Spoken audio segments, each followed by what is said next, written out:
Just over 1 year ago now, I moved from Scotland to New Zealand with my boyfriend George. I knew no one, had no job, and nowhere to live. So these are the questions that I wish I had answers to on the run up and when we first arrived in New Zealand.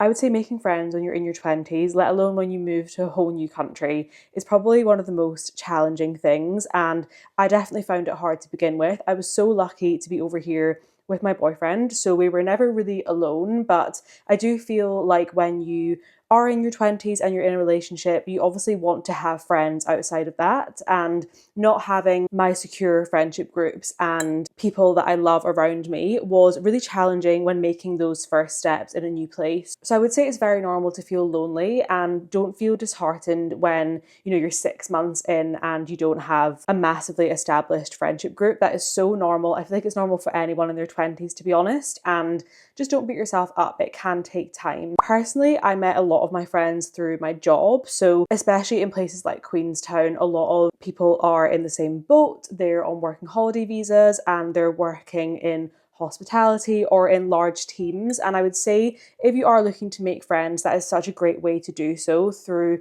a job or even a group. But I would say personally, I made most of my friends through my job and then also through social media as well. I am lucky enough to have some amazing people that follow me and also that I follow. And I was just reaching out to people all the time. People were reaching out to me. And I feel like there was that sense of connection online that then made its way into my life as well in real life, which was so nice and so lovely to have connections with people who were like-minded, were creatives, were making content, and that was something that was really valuable for me. So if you are on social media in any capacity, I would definitely recommend reaching out to people. Everyone is always so happy to just go for a coffee or a chat or even just give advice on social media through Messenger. So don't be afraid to do that as well. I feel like most people who are traveling and looking to have new experiences are super open-minded and always willing to have a chat. So yeah, put yourself out there in that sense as well, because you never know where that can lead. Some of my best friendships so far being in New Zealand have come from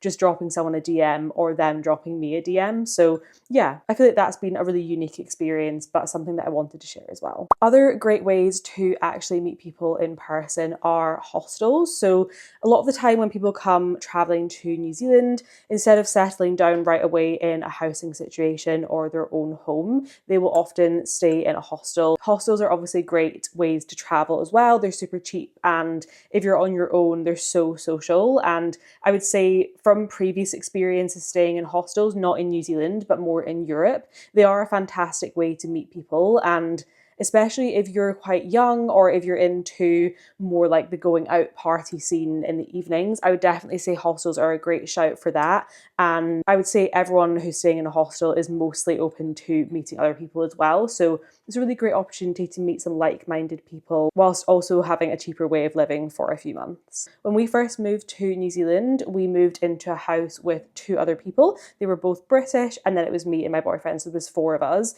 in quite a big house. We all had our own rooms. We had a big living space, and I would say that's a fantastic way to meet new people. Obviously, make sure you do your research with who you're moving in with before you move in, but I would say it's a really great way to meet new people and make some really good grounded friendships because you're literally living with these people. So yeah, it was a nice way for us to meet people coming from living in Edinburgh where we were just living on our own to then living in a shared housing situation. I would say it's a great way to make friends and yeah, meet new people. Facebook groups are also a really great way to meet people, and they can be more tailored to interests. So for example, a run club or an arts and crafts club, you never know what you can find on social media. So yeah, if you've got like a niche interest or you have a hobby that you're interested in, there is most likely a group for that, especially in somewhere like Queenstown where there's so many young people, there's so many people that are into hiking and outdoors and people that have a lot of mutual interests. So I'd recommend jumping on Facebook and getting into some groups because I would say everyone is really open-minded over there and everyone's in the same boat at the end of the day. Everyone wants to make new friends and a lot of people are solo traveling. So yeah, get on Facebook and find a group for your hobby or interest. And within that, I suppose there are also just like general run clubs, yoga clubs, things like that I feel like fitness groups can really offer a nice way of meeting people, or like gyms, like joining a new gym. When I moved to Queenstown, I got a little bit into running and went to a local run club and met so many lovely people, and I feel like it's just a really nice way of like naturally meeting people that have similar interests to you, rather than like maybe jumping on a Facebook group and it feeling too forced. You're kind of just turning up by yourself and meeting people naturally. So yeah, you never know what can come out of groups like that. It does always feel a little bit forced, I think, to join groups, and I always feel a little bit cringe when I turn up to things that have been organized. But at the end of the day, you have to put yourself out there and you have to make that extra bit of effort to meet people, especially in your 20s, when friendships aren't just kind of turning up on your doorstep through school, university, things like that. So I'd really recommend checking out all of those things. But as I said before, don't put too much pressure on yourself. It is so hard to make friends in new places, and whilst you're also dealing with finding a job, finding a place to live, like all the other admin that comes with moving to a new place, just give yourself some grace and some time, and those friendships will come and you will meet some amazing people. I guarantee it. Finding a job for me was probably one of the hardest things about moving to a new place.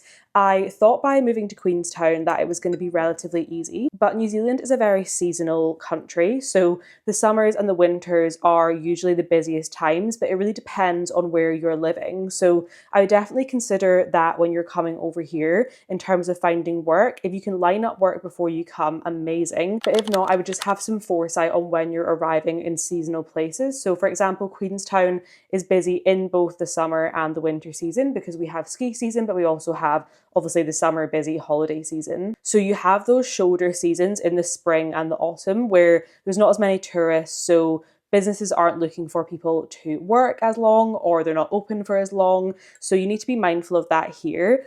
If you go to the North Island, for example, the winter season doesn't really exist over there. So I would say it's more summer season work, especially you've got things like fruit picking and more like seasonal casual jobs. So I would definitely say that that should be something that underpins research and looking for jobs when coming to New Zealand, is where you're going to go, what season it is, and are employers actually looking for people in those seasons. In terms of jobs though, you've kind of got two pathways. You've got your kind of casual travel jobs like cafes, hospitality, farm work and seasonal work, and then you've obviously got more professional jobs.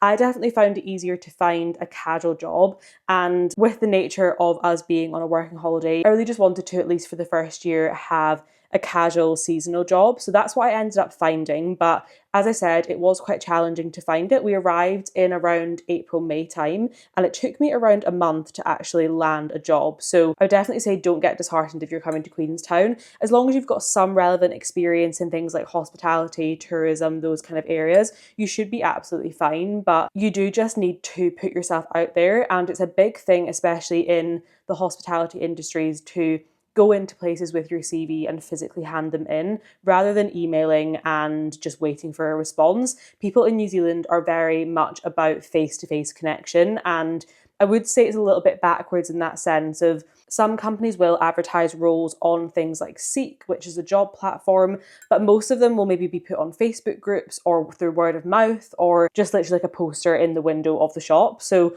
I would definitely get out there, speak to people, and honestly, like everyone's really willing to help, especially in somewhere like Queenstown. So yeah, I would get your face out there, put your CV out to places that you think that would be relevant for your experience, and that's probably the way that you're going to find a job, especially in areas of New Zealand like Queenstown. Professional work can obviously be a little bit tougher to find, and I would say it's a little bit more limiting if you are on a working holiday. There are some visa limitations around how long you can work and also the contract on your visa. I will leave a link in the description so you can go into more detail if you want to look into that. But essentially it can be more challenging, and obviously, if you're only on a 1-year visa, people are less likely to hire you because you're not going to be around for that long. So just bear that in mind when you're looking for jobs. And I would say when I extended my visa from a 1-year to a 3-year, that's when I started applying to more long-term professional jobs and ended up landing one because they knew I was going to be in the country for another 2 years and were able to employ me on that basis. The main platforms that I would look on, to be honest, if you're looking for a casual job or a professional job, is, as I mentioned, Seek. So that's like in the UK, it's kind of like your Indeed.com type websites. And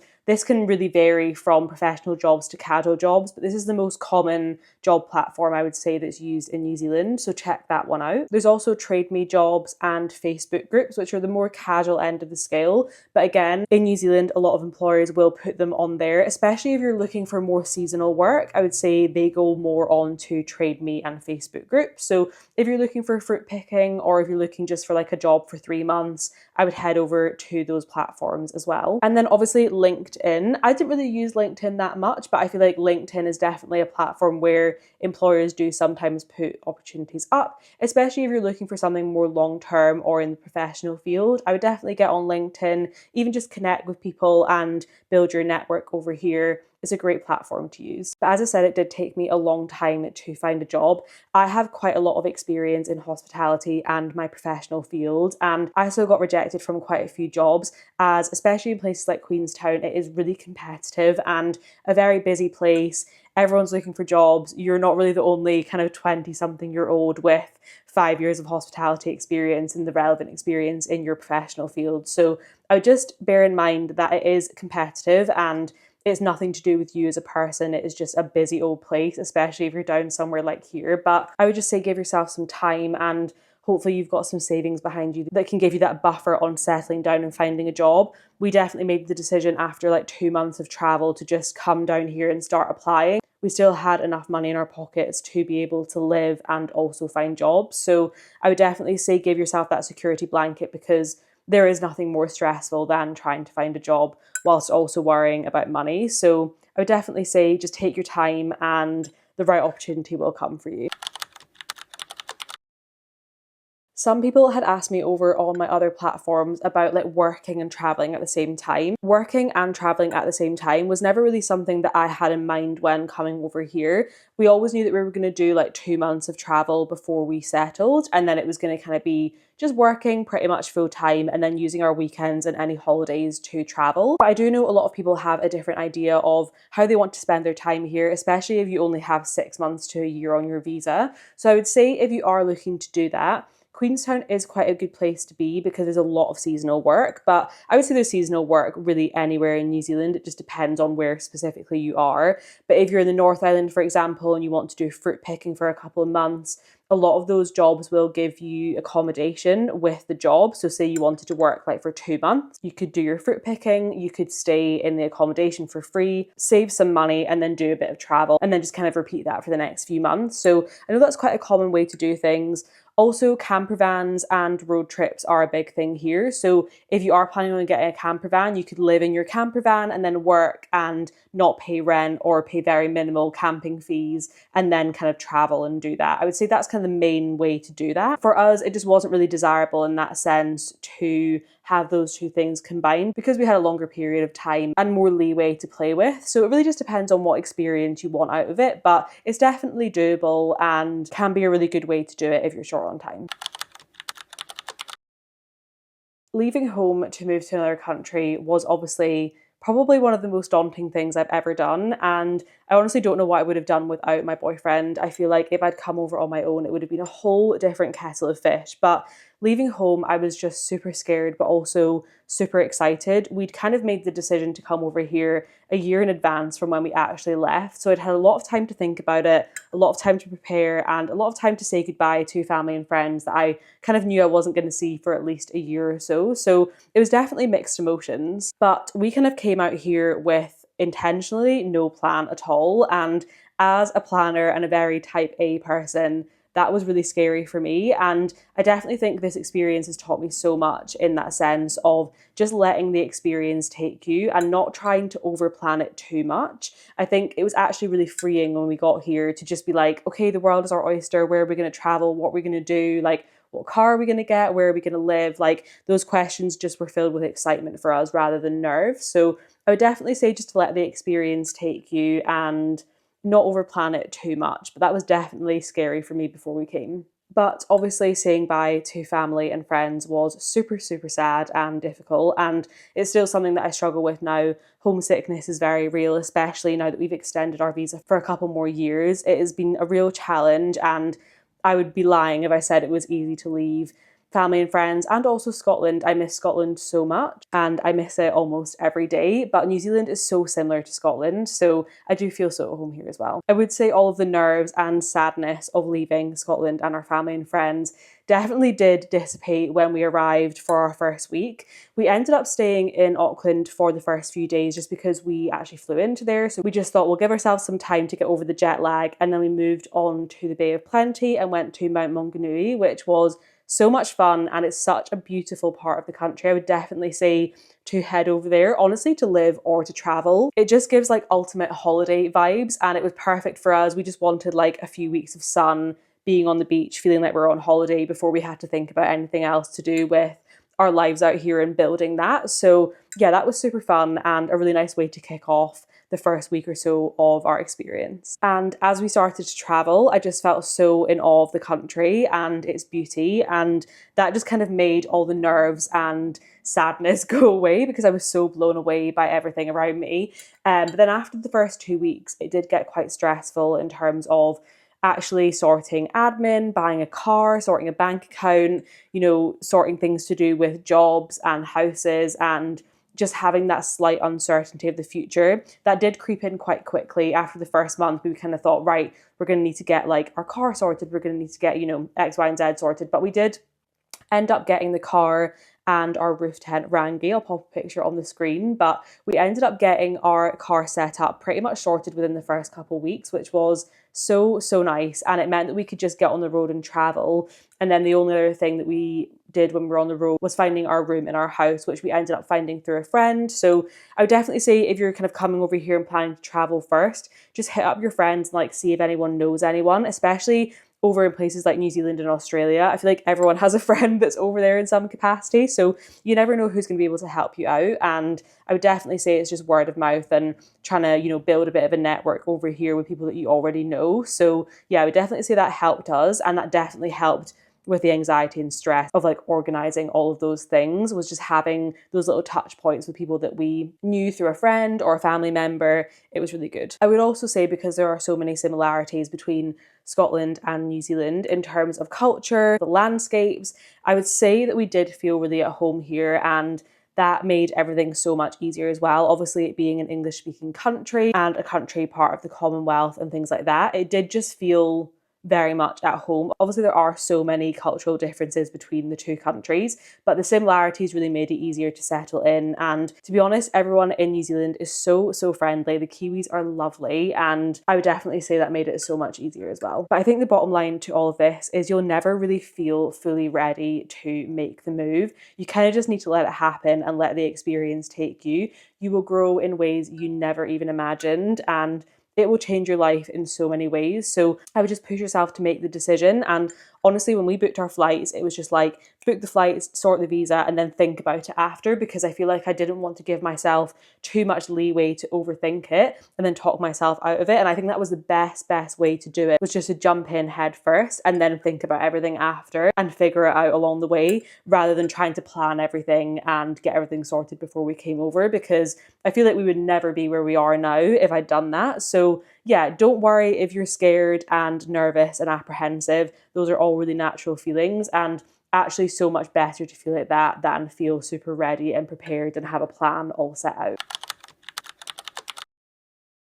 So in New Zealand, there are a few age limits on the visa. I believe it's 18 to 30, and then in some countries it can be 18 to 35. And I believe you just have to be that age when you apply for the working holiday visa. As I said, I've listed some links down below if you want some more information, so go and check those out, because I'm definitely not an expert, and honestly, the visa limitations and rules change all the time. So I would definitely head over to those websites if you're looking for any specific information. But in terms of the length that you can stay, it really depends on which country you're applying for the visa from. So most are 12 months, but in the UK, you can get now from 23 to 36 months. So as I said, we originally applied for a 1-year visa, and then we extended it for another 2 years. So we have a total of 3 years, and I feel so lucky to be able to do that. And it's so good to have that flexibility, but I know so many other countries don't have that. So I feel very grateful. And then once you've applied for your visa, you usually have 12 months after it's approved to enter the country. As I said before, there are some restrictions on working on a working holiday visa.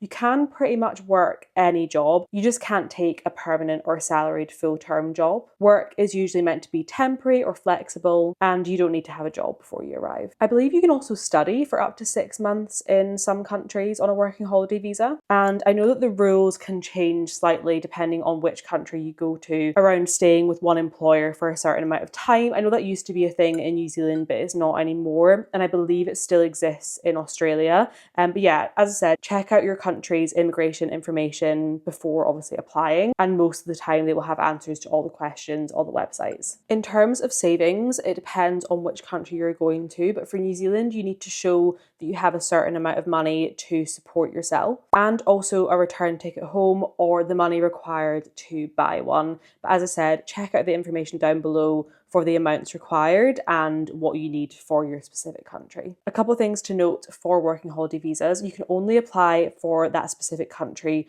once for a working holiday visa, and as I said, you can extend it and also get sponsored beyond your visa. So for example, if I stayed for my 3-year visa and then wanted to continue working in the country, that employer could sponsor me and then I could stay in the country for another couple of years on a sponsorship with that company. So definitely check that out if you are planning on moving over and you only have 1 year. It doesn't mean to say that you have to go home. Speak to your employer and see if they will sponsor you.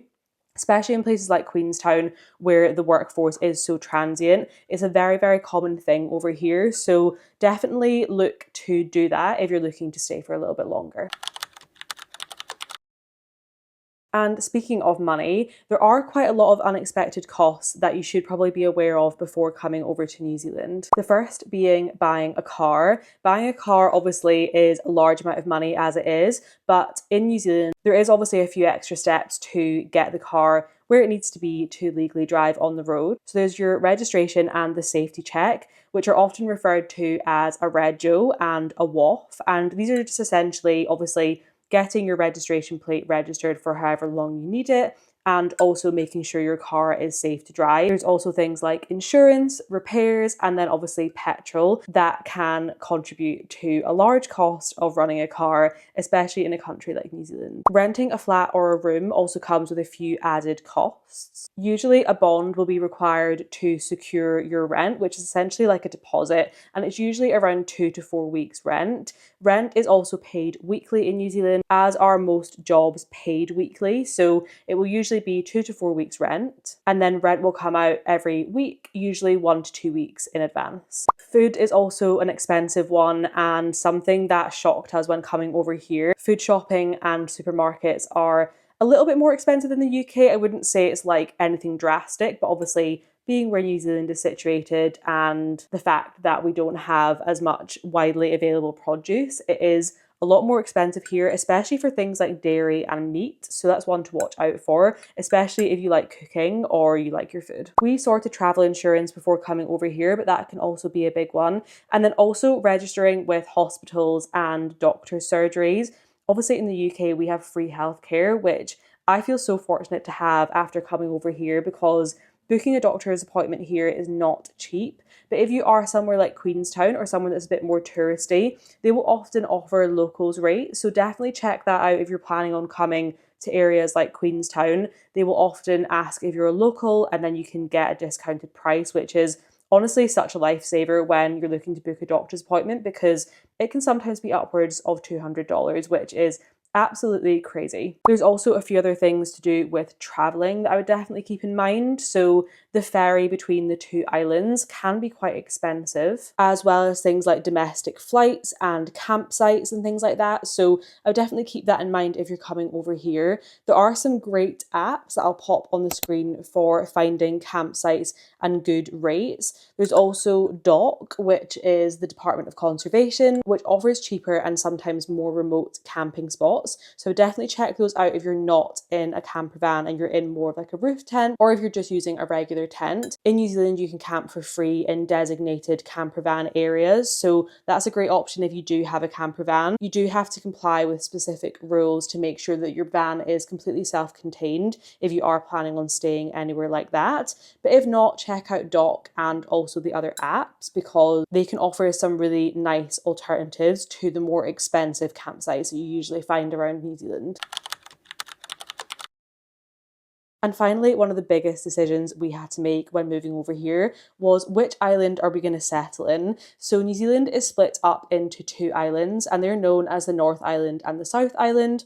I'm currently living in the South Island in Queenstown, but they do give off two completely separate vibes in terms of landscape, cities, and people. So I would definitely do some research before coming over to see which one you prefer to live in. The North Island, I would say, is home to more of the larger cities in New Zealand. So you've got Auckland and Wellington, obviously Wellington being the capital city of New Zealand.